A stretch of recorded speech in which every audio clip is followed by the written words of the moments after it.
ce rapport sur les régimes qui est sorti, il a pour mérite d'avoir mis les choses sur la table, au clair. Parce que dans le domaine des régimes, finalement, il y a de tout et souvent n'importe quoi.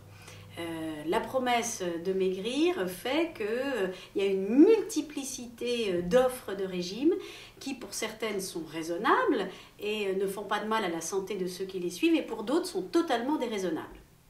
Font maigrir beaucoup trop vite, carences, entraînent des problèmes de santé. Donc il faut savoir finalement quand on suit un régime à quel type de régime on a affaire et à quel type de personnes aussi qui vous le conseillent on a affaire également. Et c'est vrai que trop souvent on ne peut pas le lui reprocher. Le consommateur ou le patient, il est crédule, il ne sait pas ce qui est bon ou ce qui peut être dangereux pour sa santé. Donc finalement, nous praticiens, c'est de notre rôle aussi de savoir éviter de dire des bêtises et de prescrire des choses qui sont déraisonnables. Mais ce n'est pas le cas de tout le monde, malheureusement.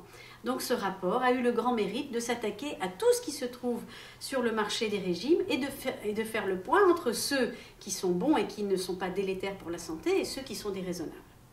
Alors je crois qu'il faut dire les choses clairement. Ceux qui sont déraisonnables, ce sont des régimes qui sont beaucoup trop sévères, très restrictifs sur le long terme, qui sont des régimes qui descendent en dessous de 1000 ou 900 calories par jour, d'accord, et qui sont suivis sur le long terme, qui entraînent la suppression de familles entières d'aliments, et donc des carences, parce qu'en fait le corps a besoin de tous les éléments nutritionnels, de protéines, de bons lipides, parce que ça existe, de plein de minéraux et d'oligo-éléments et des 13 vitamines. Donc dès lors que vous supprimez des familles entières d'aliments, que ce soit des légumes, des fruits, des féculents, des produits laitiers, vous entraînez des carences nutritionnelles, donc des fatigues, et c'est une agression pour le corps humain.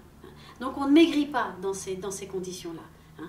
On entraîne un stress pour l'organisme et c'est un amaigrissement qui est forcé. Donc l'objectif, je le rappelle bien, c'est pas de maigrir à tout va et par n'importe quel moyen, c'est de maigrir d'une façon saine et adaptée qui ne mette pas en péril la santé du patient. Et donc pour ça, il faut suivre les bons régimes. Et les bons régimes, c'est quoi ?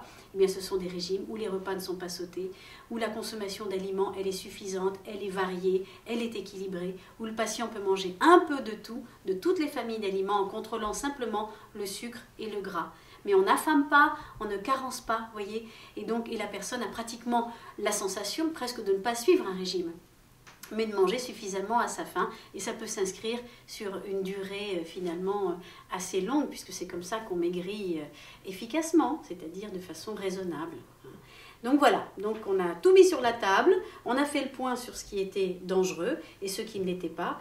Et pour les consommateurs, finalement, le bon repère, c'est quoi ? C'est un régime qui n'affame pas et puis qui permet de manger de toutes les familles d'aliments en faisant simplement un focus et un contrôle du gras et du sucre. Voilà, c'est pas plus compliqué que ça.